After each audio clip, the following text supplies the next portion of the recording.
Hello दोस्तों, एक बार फिर स्वागत है आपका हमारे चैनल पर। मेरा नाम है वरुण और हम बात कर रहे हैं मध्य प्रदेश के प्रमुख प्रमुख तथ्यों को सामान्य परिचय के रूप में हम देख रहे थे। और इसी श्रृंखला में हमने पिछले वीडियो में बहुत सारी चर्चा कर ली थी।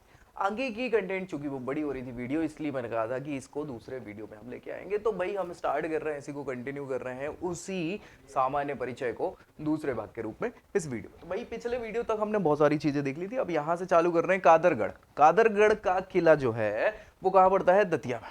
और दतिया में क्या है? सिंध नदी गुजरती है दतिया से। तो सिंध नदी के तट पर ये अवस्थित है क्या? कादरगढ़ का किला। ठीक है। अटेर, अटेर बहुत इंपॉर्टेंट है। अटेर का किला पूछा गया है। गोहद का किला ये भी पूछा गया। गोहद का किला ये कहाँ है? भिंड जिले में। अटेर भी पड़ता है। अटेर वो है तहसील है अटेर, है ना, भिंड में। गोहद का किला, तो ये दोनों इंपॉर्टेंट है, पूछे जाते हैं। राजवाड़ा, राजवाड़ा तो बहुत सारे लोगों को पता ही होगा, कोई समस्या है नहीं। इंदौर में राजवाड़ा घूमने भी जाते हैं आप सभी लोग, है ना। सो ये किसने? होलकर वंश के राजा ने इसका निर्माण करवाया था। और यह होलकर वंश की राजधानी भी रहा है। बहुत बढ़िया। गुजरी महल ये बहुत इंपॉर्टेंट है, पूछा जाता है गुजरी महल। ठीक है। दान महल भी इसको कहा जाता है। गुजरी महल जो है रानी गुजरी के लिए बनवाया था ग्वालियर में राजा मान सिंह ने, है ना। सो मान सिंह द्वारा मृग नयनी के लिए बनवाया गया ये महल है। मोती महल, मोती महल भी कहाँ है? ग्वालियर में है ये भैया। और यहाँ पे ग्वालियर में जीवाजी राव सिंधिया का महल भी है। और 1 नवंबर 1956 से पहले यह मध्य भारत जो हुआ करता था, हम जब भी डिस्कस करेंगे इतिहास के बारे में पुनर्गठन से पहले का, तो उसका विधानसभा भवन भी यह रहा है, जीवाजी सिंधिया का महल। नेक्स्ट हम आगे बढ़ रहे हैं। जय विलास पैलेस, भाई बहुत इंपॉर्टेंट है और पूछा जाता है सीधा सीधा कई बार, इसलिए याद रखना है। जय विलास पैलेस अगेन ये ग्वालियर में है। और ये बहुत इंपॉर्टेंट भव्य महल है भैया, इटालियन शैली पर निर्मित है। सिंधिया का निवास स्थान तो है ही वर्तमान में ये, और संग्रहालय भी है। बघेलिन का महल, क्या भैया? बघेलिन महल जो है मंडला, कहां पे? मंडला में। मोती महल के पूर्व में 8 किलोमीटर दूर नर्मदा नदी के किनारे है बघेलिन का महल स्थित है। कहाँ है भैया? मंडला में। पूछ लिया जाता है। मदन महल, मदन महल इंपॉर्टेंट है, स्टेशन भी है जबलपुर में, है ना। सो याद रहेगा बहुत सारे लोगों को, तो ये जबलपुर में है। गौंड राजा मदन शाह ने इसको बनवाया था, इसलिए इसको मदन महल कहा जाता है। खरबूजा महल बहुत इंपॉर्टेंट। खरबूजा महल कहाँ है? धार में। कहाँ है? धार में ये स्थित है। और ये कई बार एग्जाम्स में आया है, सो याद रखना है आपको। राज रोहित का महल, क्या भैया? राज रोहित या राजा रोहित का महल, ये रायसेन के दुर्ग में है। राज बसंती के द्वारा इसको बनाया गया था। बादल महल, इत्रदार महल, ये दोनों इंपॉर्टेंट है, जो रायसेन में ही है। और बहुत सारे लोग घूमने जाते हैं, आप लोग भी अगर आस पड़ोस से बिलोंग करते हैं तो गए होंगे मेरे ख्याल से। चलिए आगे बढ़ते हैं। यहाँ हवा महल बहुत इंपॉर्टेंट है। हवा महल, ठीक है। हवा महल जो है अलग अलग है, याद रखिएगा, ठीक है। जयपुर का हवा महल भी है, लेकिन यहाँ चंदेरी अशोकनगर में जो है ये बनाया गया किला है, जिसे कीर्तिपाल, राजा कीर्तिपाल के द्वारा बनाया गया था। नेक्स्ट नौखंडा महल, ये बहुत इंपॉर्टेंट है और पूछा गया है। नौखंडा महल, है ना, कहाँ है? चंदेरी के उसी किले के अंतर्गत ये है। राजा अमन का महल, क्या भैया? अमन, अजयगढ़। अजयगढ़ पन्ना में पड़ता है, पन्ना के अंतर्गत ये तहसील है अजयगढ़। सो अजयपाल द्वारा बनाया गया ये राजा अमन का महल है। यहाँ पे जहांगीर महल, बहुत बढ़िया। जहांगीर के लिए स्वागत के लिए ये ओरछा में बनवाया गया था।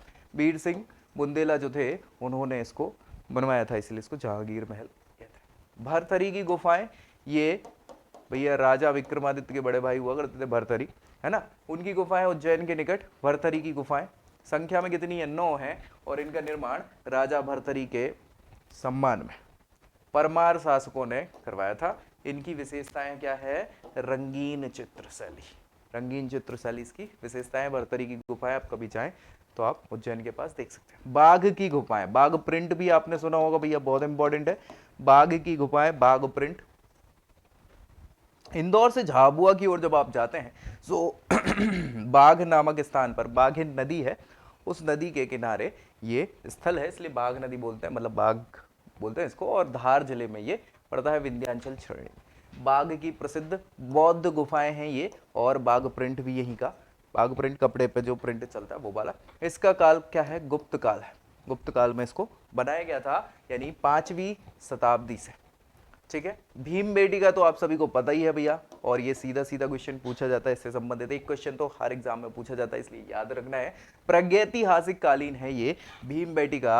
और ये शैलाश्रय है। शैलाश्रय मतलब गुफा के अंदर बनाए हुए आश्रय हैं जहाँ पे आदि मानव काल से संबंधित सारी जानकारी मिलती है। 500 से ज़्यादा यहाँ पे ये शैलाश्रय हैं और अनेक चित्र यहाँ पे अंकित किए गए हैं। इसका संबंध पांडवों के अज्ञातवास से भी जोड़ा जाता है। पांडव गुफाएं भी है वहाँ पे, ठीक है। रायसेन जिले में ये अवस्थित है और इसकी खोज किसने करी थी? बाकणकर महोदय ने करी थी। किसने? बाकणकर महोदय ने करी थी। इंपॉर्टेंट है, ये पूछा जाता है। और यह विश्व का सबसे बड़ा गुफा समूह माना जाता है। यूनेस्को विश्व धरोहर में इसको शामिल भी किया गया है। बहुत बढ़िया। पचमढ़ी की गुफाएं। पचमढ़ी घूमने आप सभी लोग गए होंगे मेरे ख्याल से, नहीं गए तो जाएं, है ना, बहुत अच्छी जगह है। पचमढ़ी गुफाएं जो हैं यहाँ पे पांडव गुफाएं भी कहलाती हैं। है एक गुफा, आप गए होंगे तो पता होगा, नहीं गए तो जाइएगा, मिल जाएगा। तो 5 गुफाएं हैं जिन्हें हम पांडव गुफाएं कहते हैं। ये मानते हैं कि अज्ञातवास के समय पांडव रहे थे, ठीक है। मारा गुफाएं सिंगरौली के, सारा मारू सुना? तो मारा सिंगरौली जिले में स्थित है। ये बौद्धकालीन गुफाएं हैं। मृगेंद्रनाथ की गुफाएं, ये पूछा जाता है मृगेंद्रनाथ की गुफाएं कहाँ हैं?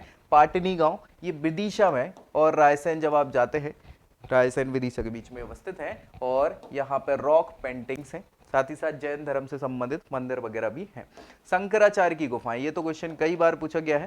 शंकराचार्य का नाम तो मशहूर है। ओमकारेश्वर आपने सुना होगा, खंडवा में पड़ता है। सो खंडवा में ये अवस्थित है ओमकारेश्वर, वहां पे शंकराचार्य की गुफाएं हैं। शंकराचार्य जी ने यहाँ पे क्या करी थी? शिव जी की आराधना करी हुई थी। कोई दिक्कत? चले नेक्स्ट है आदमगढ़। आदमगढ़ क्योंकि भैया यहाँ पे आदि मानव से संबंधित बहुत सारे साक्ष्य मिले हैं, है ना, बहुत पुराने साक्ष्य मिले, इसलिए याद रखना है। ये तो आदमगढ़ के शैलाश्रय होशंगाबाद के अंतर्गत आते हैं और आदमगढ़ शैलकृत चित्रित गुफाएं हैं। जैसे भैया वो हमें कौन सी वाली मिली? भीमबेटका वाली, वैसे ही। गोमटगिरी, गोमटगिरी ये जैन तीर्थ स्थल है जो इंदौर के निकट पड़ता है, ठीक है। सुप्रसिद्ध जैन तीर्थ। भगवान बाहुबली की 27 फीट ऊंची यहाँ पे खड़गासन, खड़ी हुई प्रतिमा विराजमान है, ठीक है। मुक्तागिरी ये अगेन बैतूल जिले में जैन तीर्थ स्थल है, ठीक है, ये पूछ लिया जाता है। सोनागिरी, सोनागिरी दतिया जिले में पड़ता है, ये भी जैन तीर्थ स्थल है और बहुत इंपॉर्टेंट है। पीताम्बरा शक्तिपीठ है भैया, ये पूछा गया क्वेश्चन है। हर व्यक्ति चुनाव के बाद, बड़े बड़े राजनेता यहाँ दर्शन करने जाते हैं भारत भर के। सो पीताम्बरा शक्तिपीठ जो है ये दतिया में स्थित है और माँ बगलामुखी पीताम्बरा पीठ के नाम से ये प्रसिद्ध धार्मिक और शक्तिपीठ स्थल माना जाता है, ठीक है भैया। चलिए नेक्स्ट है दादाजी का दरबार। अरे भैया बहुत इंपॉर्टेंट है, दादाजी धूनी वाले, ठीक है। सो खंडवा में स्थित दादाजी दरबार धूनी वाले कहलाते हैं। दादाजी धूने वाले, बहुत शानदार। दादाजी का समाधि स्थित है। चलिए बावन गजा, बावन गजा अगेन ये जैन तीर्थ स्थल है, बड़वानी जिले में पड़ता है। यहाँ पर आदिनाथ भगवान की 72 फीट की खड़ी प्रतिमा विराजमान है, ठीक है। नेमावर, नेमावर भैया नर्मदा नदी के तट पर, ये देवास जिले में पड़ता है और यहाँ पे हिंदुओं का तीर्थ स्थल है, साथ ही साथ जैन धर्म का स्थल भी है। रूड़ीजा, क्या भैया? रूड़ीजा बड़नगर में स्थित ये रूड़ीजा। तेजाजी, तेजाजी है ना, सिंगाजी तेजाजी आपने नाम सुना है, वही हम और अच्छे से डिस्कस करेंगे, डोंट वरी। एक एक करके महाराष्ट्र से संबंधित ये स्थल है रूड़ीजा, ठीक है। कहाँ पड़ता है? बड़नगर में पड़ता है। नेक्स्ट है ओमकारेश्वर। ओमकारेश्वर देखो नाम इसलिए है क्योंकि ओम की आकृति वाले स्थान को यहाँ पे 12 ज्योतिर्लिंगों में से एक ज्योतिर्लिंग शिव जी का विराजमान है। और जो है आप तवा नदी के संगम पर, नर्मदा और तवा के संगम पर ओमकार और मंदाता मंदिर में यह ज्योतिर्लिंग स्थापित है। यह मंदिर मध्यकालीन ब्राह्मण शैली में बना हुआ है और सिद्ध मंदिर, साथ ही साथ सन्मात्रिक मंदिर, और 2005 में इसको पवित्र नगरी घोषित किया गया। किसको? ओमकारेश्वर को। भोजपुर तो आप सभी ने सुना ही होगा, नहीं बोला? भोपाल सुना है ना, उसके पास में ही पड़ता है भोजपुर और भोपाल के निकट स्थित है भोजपुर। ये राजा भोज ने बनवाया था अपने विशाल शिवलिंग के लिए। भाई सबसे बड़ा शिवलिंग माना जाता है यहाँ पे, है ना, तो भाई शिवलिंग के लिए ये प्रसिद्ध है और राजा भोज ने इसकी स्थापना करवाई थी, ठीक। विश्व का सबसे विशाल शिवलिंग ये माना जाता है, तो कई बार क्वेश्चन पूछ लिया जाता है, ठीक है। चले नौहटा, नौहटा दमोह के अंतर्गत आता है भैया, रियासत हुआ करती थी, है ना। सो नौहटा अवस्थित है दमोह में और यहाँ पे गुरहया बरेमा नदी के संगम पर नौहटा ये चंदेलों की राजधानी हुआ करता था। और शिव मंदिर और जैन मंदिर इनके अवशेष यहाँ पर मिल जाते हैं। मंदसौर की बात करें तो मंदसौर भैया प्राचीन नाम इसका दसपुर था और ये कई बार पूछा गया है, इसको तो आपको याद कर लेना है। दसपुर किसका नाम है? दसपुर अभिलेख भी अभी डिस्कस करेंगे उसमें, ठीक है। सो दसपुर नाम था मंदसौर का और प्राचीनतम पशुपतिनाथ का मंदिर यहाँ पाया जाता है। क्या? पशुपतिनाथ का, ये पूछा गया क्वेश्चन है, पशुपतिनाथ का मंदिर कहाँ पाया जाता है? तो दसपुर में पाया जाता है या कहाँ?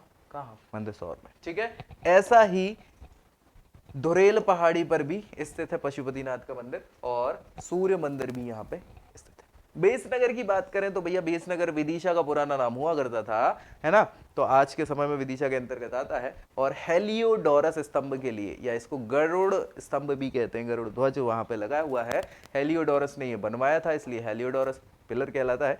ये सीधा सीधा क्वेश्चन कई बार पूछा गया है, सो आपको याद रख लेना है, ठीक है। हम इतिहास में हालांकि फिर इसको डिस्कस करेंगे, डोंट वरी, ठीक है। चलिए आगे है चित्रकूट। अरे भैया चित्रकूट जो है सतना जिले में अवस्थित है। हालांकि ऐसा माना जाता है कि एमपी यूपी बॉर्डर पर चित्रकूट है, कुछ हिस्सा यूपी में आता है, कुछ एमपी में आता है। सतना में अवस्थित है। यहाँ पे ब्रह्मा विष्णु और महेश यहीं पर बाल अवतार इन्होंने लिए थे।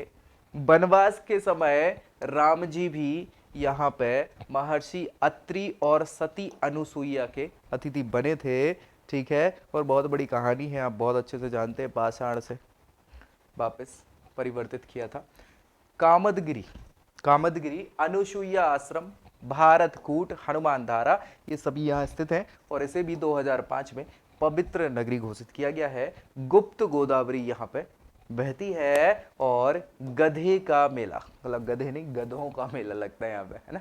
गधों का मेला भी कहाँ प्रसिद्ध है? चित्रकूट में। ये पूछा गया क्वेश्चन है, याद रखिएगा। चलिए नेक्स्ट, मध्य प्रदेश में जो वृक्षारोपण है उसके लिए सामाजिक वानिकी योजना 1976 में प्रारंभ की गई थी। ये क्वेश्चन कई बार पूछा गया है, सामाजिक वानिकी योजना कब प्रारंभ की गई है? तो 1976 में प्रारंभ करी गई थी। 52वें जिले का नाम क्या है? निवाड़ी। और कब इसकी स्थापना हुई थी? हमने डिस्कस किया था 1 अक्टूबर 2018 को। चूंकि नवीनतम जिला यही है इसलिए याद रखना बहुत जरूरी है, डेट पूछ ली जा सकती है और पूछी भी गई है बहुत सारे एग्जाम्स में। मध्य प्रदेश में पहली बार राष्ट्रपति शासन जो है 1977 में लगा था। अभी तक मध्य प्रदेश में 3 बार ही राष्ट्रपति शासन लगा है। कब कब लगा, कैसे लगा, हम डिस्कस करेंगे। सो 1977 में पहली बार लगा था, याद रखिएगा। और मध्य प्रदेश में शिक्षा गारंटी योजना जो है 1999 में 1 जनवरी को लागू कर दी गई थी। साथ ही साथ एकीकृत ग्रामीण विकास कार्यक्रम गांधी जी के जन्म दिवस पर 1980 में प्रारंभ हुई थी, 2 अक्टूबर 1980 को। इसके अलावा मध्य प्रदेश नगर निगम की स्थापना 1978 में हुई थी। कब हुई थी? 1978। नगर निगम की स्थापना कब हुई थी? 1978, याद रखिएगा। 1 नवंबर 2007 को मध्य प्रदेश का स्वर्ण जयंती वर्ष मनाया गया। कब? स्वर्ण जयंती वर्ष मनाया गया। नेक्स्ट, मध्य प्रदेश में अपनी खनिज नीति, मध्य प्रदेश की खनिज नीति 1995 में घोषित करी थी। और ये सीधा क्वेश्चन कई बार पूछा गया है इसलिए आपको याद रखना है, ठीक है। खनिज नीति कब घोषित करी थी? 1995। मध्य प्रदेश राज्य खनिज निगम, अब खनिज नीति है तो खनिज निगम भी होगा। सो इसकी स्थापना पहले हो चुकी थी 19 जनवरी 1962 को। 19 जनवरी 1962 को, ये देख लेना, मेरे ख्याल से एमपीपीएससी में पूछा गया क्वेश्चन है ये भैया, ठीक है, प्री में। तो 1962 में 19 जनवरी को मध्य प्रदेश खनिज निगम की स्थापना करी गई थी। मध्य प्रदेश ने दूसरी खनिज नीति, पहली तो भैया 1995, दूसरी कब बनी? 2010 में बनी है, तो 15 वर्ष बाद, याद रखिएगा। मध्य प्रदेश ने मध्य प्रदेश गौण खनिज नियम, क्या भैया? गौण खनिज जो गौण रूप से मिलते हैं, 1996 में इसको लागू किया था। और सरकार के द्वारा 1997 में, कब? 1997 में मछली पालन को बढ़ावा देने के लिए कृषि कार्य प्रदान कर दिया था। कृषि के अंतर्गत मत्स्य पालन हो गया था, ठीक है भाई, कोई दिक्कत? चलिए नेक्स्ट, मध्य प्रदेश बीज तथा फार्म विकास निगम की स्थापना 1980 में की गई थी। और इसका मुख्यालय जो है वो कहाँ है? भोपाल में। मैक्सिमम मुख्यालय भोपाल में है। अपन पढ़ेंगे, अलग से एक मुख्यालय की वीडियो में बना दूंगा, डोंट वरी। चलिए, मध्य प्रदेश कृषि उद्योग विकास निगम, इसकी स्थापना 1969-70 में करी गई थी। लघु कृषक विकास अधिकरण की स्थापना 1971 में करी गई थी। मध्य प्रदेश की पहली औद्योगिक नीति, ये क्वेश्चन पूछा जाता है क्योंकि हम औद्योगिक रूप से पिछड़े राज्यों में आते हैं, इसलिए इससे संबंधित क्वेश्चन पूछ लिए जाते हैं, कारण पूछ लिया जाता है, ये मेंस के क्वेश्चन है। लेकिन अगेन 1972 में पहली औद्योगिक नीति मध्य प्रदेश की घोषित करी गई थी और वनों का राष्ट्रीयकरण सबसे पहले 1970 में किया गया था, है ना। विकास निगम जो है मध्य प्रदेश में, वन विकास निगम की स्थापना 1975 में करी गई थी, ये याद रखना है, ठीक है। चलिए नेक्स्ट है, मध्य प्रदेश ने उद्योगों को बढ़ावा देने के लिए 2004 में, कब भैया 2004 में उद्योग संवर्धन नीति, क्या उद्योग संवर्धन नीति की घोषणा करी थी और इस पर नई उद्योग नीति जो है 2010 में लागू की गई थी। इसकी संशोधित नवीन औद्योगिक संवर्धन नीति 2014 में लागू की गई थी, ठीक है। कोई दिक्कत? 4, 10, 14। चले, मध्य प्रदेश में जीव संरक्षण के लिए एक अधिनियम लाया गया है, जो कब लाया गया था? 1974 में पारित किया गया था, 1 दिसंबर 1950। इस समय क्या है, मध्य प्रदेश में विद्युत मंडल का गठन किया गया था। बिजली जो आज हमारे बिजली से ही तो चल रही है सारी चीजें, ठीक है। सो विद्युत मंडल की स्थापना कब हुई? 1 दिसंबर 1950 को। ऊर्जा विकास निगम की स्थापना 1982 में की गई थी और ये क्वेश्चन पूछा गया है, इसलिए आपको याद रखना है, ठीक है। ऊर्जा विकास निगम 1982। निःशुल्क अनिवार्य शिक्षा का अधिकार जो मिल गया था, सो उसके लिए अधिनियम 2009 में मध्य प्रदेश में 1 अप्रैल 2010 से लागू भी कर दिया था। चले, मध्य प्रदेश का सबसे पुराना मेडिकल कॉलेज, ये पूछा जाता है इसलिए याद रखना है, गजरा राजे चिकित्सा महाविद्यालय, बहुत इंपॉर्टेंट है। सबसे पुराना कौन सा मेडिकल कॉलेज चिकित्सा से संबंधित? तो गजरा राजे सिंधिया, है ना। चिकित्सा महाविद्यालय कहाँ है? ये ग्वालियर में अवस्थित है। इसकी स्थापना कब हुई थी? 1946 में, 1946 में, ठीक है। शिक्षा अनुदान आयोग, उच्च शिक्षा अनुदान आयोग, इस कॉलेज का गठन कब हुआ था? 17 जुलाई 1973 में किया गया था और इसका मुख्यालय कहाँ है? भोपाल में। पाठ्य पुस्तक निगम, पाठ्य पुस्तक निगम की स्थापना कब हुई है? 1968 में हुई है। मध्य प्रदेश पाठ्य पुस्तक निगम, जो पुस्तकें हैं पढ़ाई के लिए यूज की जाती हैं, उसके लिए एक सीधा सीधा निगम बनाया गया है। वो कब बना? 1968 में। डॉक्टर हरि सिंह गौर विश्वविद्यालय, ये सबसे पुरानी यूनिवर्सिटी मानी जाती है, महाविद्यालय, ठीक है। 1946 में इसकी स्थापना करी गई, सबसे पुराना है ये विश्वविद्यालय, ठीक है, मध्य प्रदेश का। 1957 में, 1957 में 10 साल बाद 57 रानी दुर्गावती विश्वविद्यालय और विक्रम विश्वविद्यालय, ठीक है, इनकी स्थापना करी गई है। कोई दिक्कत? अलग से आ जाएगा, डोंट वरी, सारे विश्वविद्यालयों की हम आपको एक वीडियो में बना के दे देंगे। अभी तो हम पूरे सामान्य तथ्य पढ़ रहे हैं, अभी इसमें मत सोचो कि ये क्या है वो क्या है, अभी हम सारा पढ़ रहे हैं, ठीक है। फिर एक एक चीज को हम पूरा पढ़ देंगे, आपको जैसा चाहिए मुझे बता देना कमेंट करके, हम वैसा करवा लेंगे। वर्ष 1964 की बात है, यहाँ पे जीवाजी राव विश्वविद्यालय जो है, देवी अहिल्याबाई विश्वविद्यालय और जवाहरलाल नेहरू कृषि विश्वविद्यालय, ठीक है, याद रखिएगा, नेहरू कृषि विश्वविद्यालय की स्थापना करी गई। चलिए 2008 में इंदिरा गांधी राष्ट्रीय आदिवासी विश्वविद्यालय, राजा मानसिंह तोमर संगीत और कला विश्वविद्यालय, इसके अलावा महर्षि पाणिनि संस्कृत और वैदिक विश्वविद्यालय तथा राजमाता विजया राजे सिंधिया की कृषि विश्वविद्यालय की स्थापना करेगी। कब करेगी? 2008 में। चले 1991 में, ये बहुत इंपॉर्टेंट है, माखनलाल चतुर्वेदी राष्ट्रीय पत्रकारिता विश्वविद्यालय, है ना। हाँ, महात्मा गांधी चित्रकूट ग्राम उद्योग विश्वविद्यालय और मध्य प्रदेश मुक्त भोज विश्वविद्यालय, इन सभी की स्थापना कब हुई है? 1991 में हुई है। इसके अलावा पहली वन नीति 1952 में मध्य प्रदेश की बनी थी, दूसरी उसके बाद सीधी 2005 में बनी। मध्य प्रदेश में पहली जनगणना जो है, गलत बोल रहे भैया, 1881 लिखने का है ना, 1881, 1872 में तो पहली हुई है भारत में, पहली गलती हो गई, कोई बात नहीं, 1881 है ना, 1881 में मानी जाती है पहली, हालांकि उस समय मध्य प्रदेश नहीं हुआ करता था, अलग नाम था, ठीक है। चलिए 1956 में भोपाल में सीआईडी का मुख्यालय स्थापित करा गया। सीआईडी समझ रहे हैं ना, वो मूवी, वो सीरियल आता था वो वाला नहीं, वैसे मध्य प्रदेश सरकार द्वारा 15 फरवरी 1946, कब की बात चली? 15 फरवरी 1964 की बात चल रही है। इसमें भोपाल जिले को कारागार बंदी हित दिवस का आयोजन किया गया। है ना, जेल में बंदी हित दिवस का आयोजन किया गया 15 फरवरी 1964 को। चलिए नेक्स्ट है जनगणना कार्य जो है जनसंख्या अधिनियम 1948 के अनुसार किया जाता है। जो जनगणना होती है ना हर 10 साल में, वो कब, जनसंख्या अधिनियम कब का है ये, 1948, इसके अनुसार किया जाता है हर 10 साल में। 2011 की जनगणना में देश की 15वीं, ठीक है ना, ये 2011 की जो जनगणना थी, अब तो 2021 की हो रही है जो 16वीं है, तो अभी तक जो हो चुकी है वो 15वीं, और स्वतंत्रता के पश्चात कौन सी थी, 7वीं जनगणना थी। और ये सीधा सीधा क्वेश्चन हर एग्जाम में कई बार करंट अफेयर्स के तौर पे पूछ लिया जाता है ना। अभी वैसे भी सेंसस थोड़ी सी लेट हो गई कोरोना के कारण, तो याद रखना है 15वीं जनसंख्या जो हुई है जनगणना वो कब, बिल्कुल शुरुआत से अभी तक, और आजादी के बाद 7वीं है। ठीक है, चलिए मध्य प्रदेश में उपलब्ध जल संसाधनों की अगर बात करें तो समुचित और समन्वित विकास के लिए 1956 में जल संसाधन विभाग की स्थापना करी गई थी, है ना, जल के संबंध में। नर्मदा नियंत्रण प्राधिकरण, ये याद रखिएगा, नर्मदा नियंत्रण प्राधिकरण 1980 में इसका गठन किया गया था। प्रमुख नदी है इसलिए आपको याद रहना चाहिए। चलिए मध्य प्रदेश में सिंचाई जो है, सिंचाई उद्वहन निगम की स्थापना 1976 में करी गई। इसके अलावा बूढ़ी गाय और गौवंश की रक्षा के लिए 2 अक्टूबर को गांधी जी के जन्मदिन पर 2013 में गौ पेंशन योजना भी शुरू कर गई। मध्य प्रदेश में विशेष न्यायालय अधिनियम 2011 की प्रवर्तन तिथि कब है, 15 फरवरी 2012।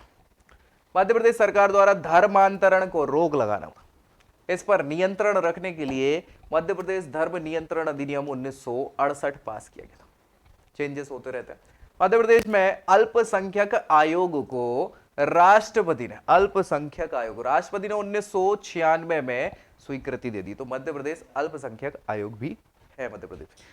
फिल्म विकास निगम, फिल्म विकास निगम की स्थापना 1981 में हुई है, और भारत में आप ये मान के चलिए मध्य प्रदेश जो है बहुत डेवलप हो रहा है फिल्म उद्योग के मामले में। ठीक है, सो 1981 में मध्य प्रदेश फिल्म विकास निगम की स्थापना करी गई। हाउसिंग बोर्ड की स्थापना कब हुई है मध्य प्रदेश में, 1972 में करी गई है, मध्य प्रदेश हाउसिंग बोर्ड अधिनियम के अंतर्गत। मध्य प्रदेश वित्त निगम कहां है, इसका मुख्यालय इंदौर में, ये याद रखना, पूछा जाता है क्वेश्चन, वित्त निगम, क्योंकि हमारी सारी फाइनेंशियल कैपिटल जो है वो क्या है, वित्तीय राजधानी इंदौर है, जो 1955 में वहां पे स्थापित किया गया था। ठीक है भाई, याद रहेगा ना, ये पूछा जाता है इसलिए याद रखना है, अलग से मैं स्टार लगा रहा हूं इसीलिए। मध्य प्रदेश में सबसे पहली नहर जो है वो 1923 में बनी थी, कहां, बालाघाट जिले में। कौन सी नदी पर, वैनगंगा नदी पर वैनगंगा नहर बनाई गई थी, इसलिए याद रखना है आपको। 1 अप्रैल 1962 की बात है, यहां पर डाक तार परिमंडल, डाक तार परिमंडल अलग हो गया था, उसका गठन मध्य प्रदेश के लिए। चलिए 1998 में भारत में पहली बार निजी टेलीफोन सेवा, ठीक है, भारत की पहली निजी प्राइवेट जो टेलीफोन था वो सेवा इंदौर से प्रारंभ करी गई थी। बहुत बड़ी बात है भैया, ये कब की बात है, ये 1998 की। चलिए 1999 बहुत इंपॉर्टेंट क्या है भैया, खजुराहो की स्थापना शताब्दी मनाई गई। क्या मनाई गई, स्थापना शताब्दी। और 2008 में 1 अप्रैल को संपूर्ण मध्य प्रदेश में रोजगार गारंटी योजना, रोजगार गारंटी योजना इंपॉर्टेंट है, इसको लागू किया गया।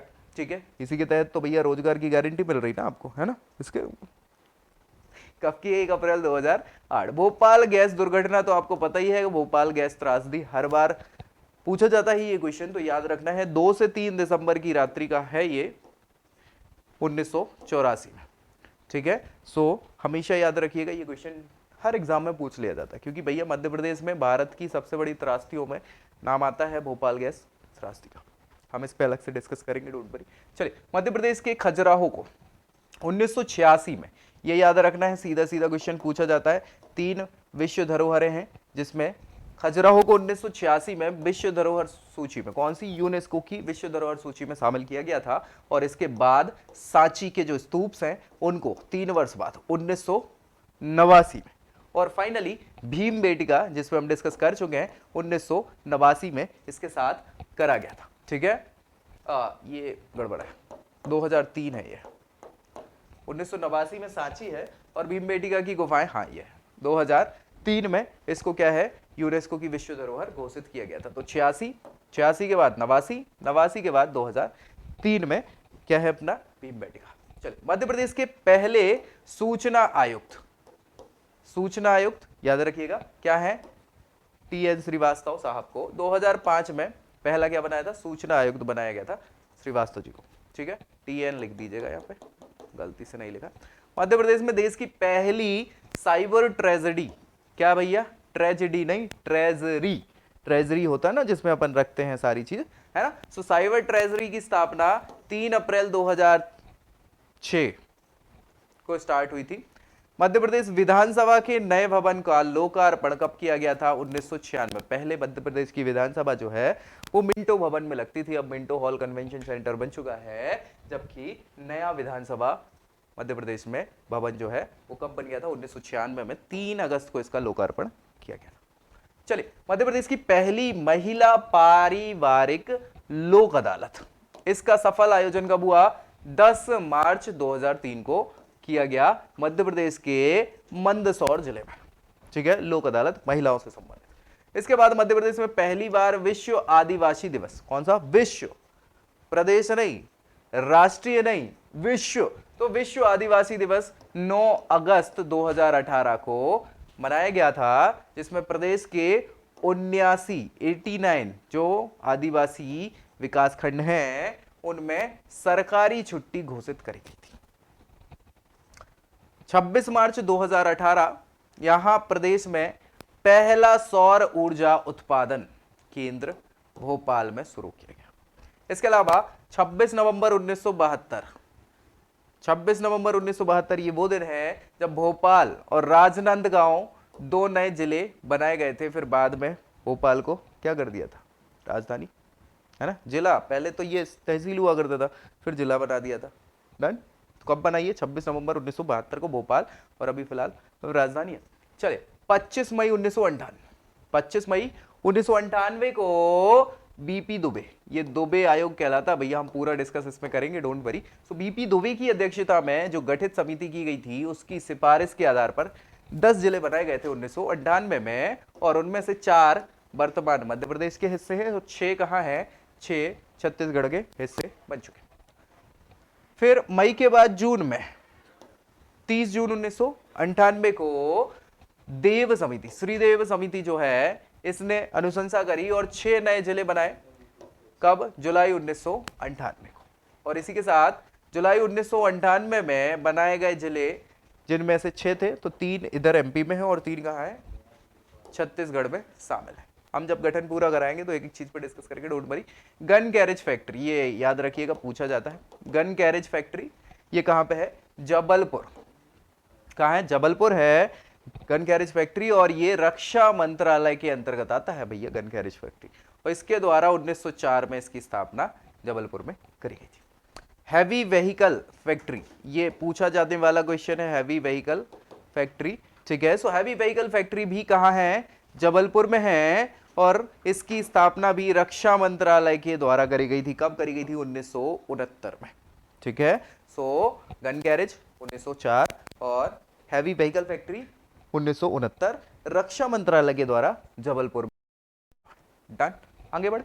चले, सिक्योरिटी पेपर मिल, इस पे तो हमने डिस्कस पिछले वीडियो में भी कर लिया था। सिक्योरिटी पेपर मिल होशंगाबाद में, इसकी स्थापना है किसके द्वारा, वित्त मंत्रालय के द्वारा की गई, क्योंकि वित्त मंत्रालय के अंतर्गत ही आता है ना। और कब करी गई थी, 1967-68 में, बैंक के नोट छापने के कागज बनाने के लिए। जो बैंक नोट हमारे हैं, जो नोट जो होते हैं, नोट के लिए जो कागज लगेगा, वो कागज कहाँ, सिक्योरिटी पेपर मिल में होशंगाबाद में आता है, और फिर देवास में छपता है ना। चलिए, मध्य प्रदेश में दूरदर्शन तो अब आजकल आप लोग नहीं देखते हैं, पहले चलता था, तो मम्मी पापा लोग जरूर देखते हैं। वैसे आप में से कुछ 25-30 साल के होंगे तो उन्होंने देखा भी होगा। चलिए,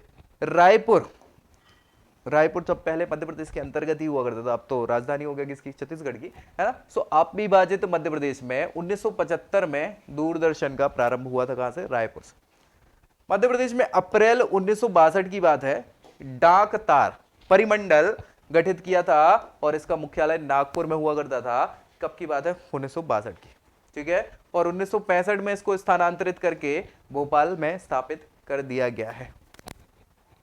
पहले राजधानी नागपुर ही हुआ करती थी, हम डिस्कस करेंगे तो आपको समझ में आएंगी सारी चीजें। मध्य प्रदेश में दूर संचार सेवा टेलीकम्युनिकेशन सर्विसेज कब से भैया, 1 सितंबर 1974 से, 1 सितंबर 1974 से यहां पे दूरदर्शन सेवा का प्रारंभ हो जाता है। सॉरी, दूर संचार सेवा, दूरदर्शन नहीं, दूर संचार टेलीकम्युनिकेशन। मध्य प्रदेश में डाक सेवा, डाक सेवा का आरंभ कब से है, 1962 से हो जाता है। ये लिखा तो है ना, ये डाक तार और डाक सेवा, ठीक है। चले आगे बढ़ते हैं। मध्य प्रदेश में खेलों के विकास के लिए, अब तो भैया बहुत आगे हो गए हैं और अच्छा प्रयास है, बढ़ते ही रहना है ना।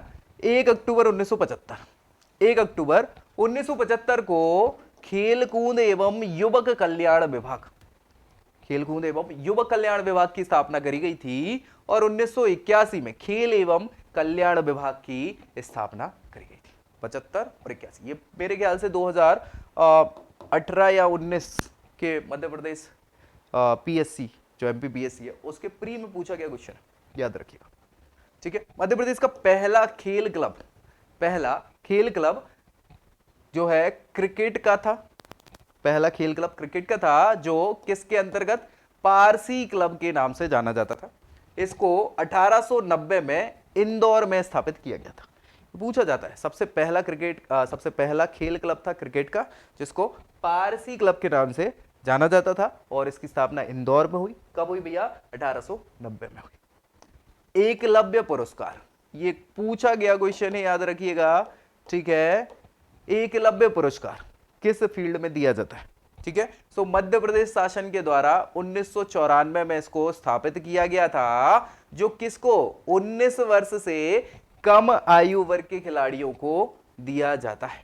19 वर्ष से कम आयु वर्ग के खिलाड़ियों को। हम सारे खेल पुरस्कार पर भी अलग से डिस्कस करेंगे, अभी तो हम सारी चीजों को इकट्ठा कर रहे हैं। मध्य प्रदेश के मूल निवासी को दिए जाने वाले विक्रम पुरस्कार, ठीक है, बहुत इंपॉर्टेंट है, विक्रम पुरस्कार भी पूछा जाता है। इसकी स्थापना कब हुई थी, 1990 में करी गई थी, ठीक है। और तुलसी एकेडमी, क्या नाम है, तुलसी एकेडमी की स्थापना 1987 में करी गई थी। कहां पे है ये तुलसी एकेडमी, भोपाल में इसका मुख्यालय स्थापित है।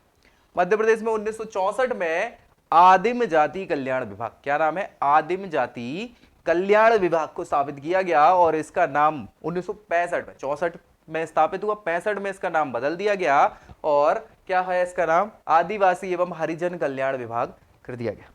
मध्य प्रदेश में जैव प्रौद्योगिकी परिषद, जैव प्रौद्योगिकी समझते हैं आप, हैं, बायोटेक्नोलॉजी है ना, अपन डिस्कस करेंगे बिल्कुल। तो जैव प्रौद्योगिकी परिषद की स्थापना 2003 में करी गई है, ठीक। तब तक स्टार्ट ही तभी हुआ था। तो भैया इसी के साथ मुझे लगता है ये समाप्त हो जाती है वीडियो। अब नेक्स्ट वीडियो में अभी और है, तीसरी, ऐसा नहीं है, इसको तो हमने कम ही रखा था। नेक्स्ट वीडियो भी आएगी, पार्ट 3 आएगा, बहुत सारे तथ्य हैं। तो मिलते हैं नेक्स्ट वीडियो में अन्य तथ्यों के साथ, तब तक के लिए जय हिंद।